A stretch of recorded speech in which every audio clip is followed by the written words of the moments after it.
জাতীয় সংসদে সংরক্ষিত নারী আসনে বিএনপির মনোনয়ন প্রত্যাশীদের সাক্ষাৎকারের আরো খবর জানাবেন আমাদের সহকর্মী মাহিলা ইসলাম। সরাসরি যুক্ত হচ্ছে তার সাথে।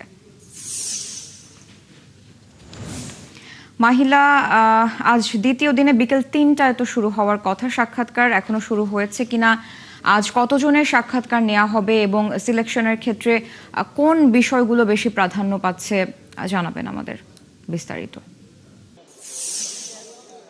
স্যার, আপনাকে ধন্যবাদ। যেমনটি বলছিলেন, বেলা ৩টা নাগাদ দ্বিতীয় দিনের মতো এই গুলশান কার্যালয়ে যে মনোনীত প্রত্যাশিত যে নারী মনোনীত যে প্রার্থীরা রয়েছেন তাদের সাথে সাক্ষাৎকার শুরু হওয়ার কথা থাকলেও বেলা ৪টা নাগাদ এই সাক্ষাৎকারটি শুরু হয়েছে।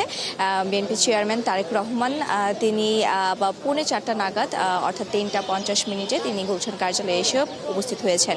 সেই সাথে গতকালের মতোই এখানে দলের যে স্থায়ী কমিটির যে সদস্যরা রয়েছেন, যারা এই সাক্ষাৎ বোর্ডে রয়েছেন, সেই টিমটিও রয়েছে।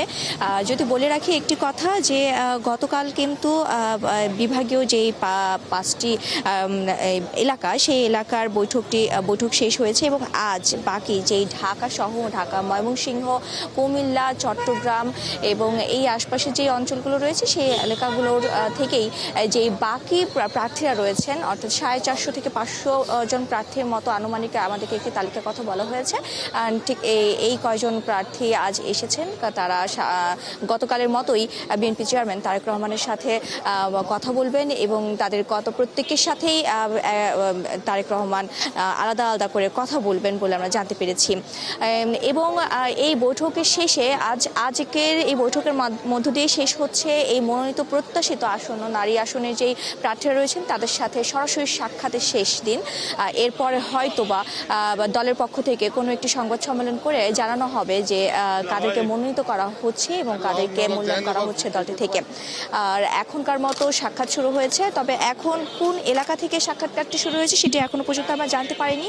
কিছুক্ষণের মধ্যে হয়তো জানানো হবে যে প্রথমে কোন এলাকাটা থেকে সাক্ষাৎকার শুরু হয়েছে।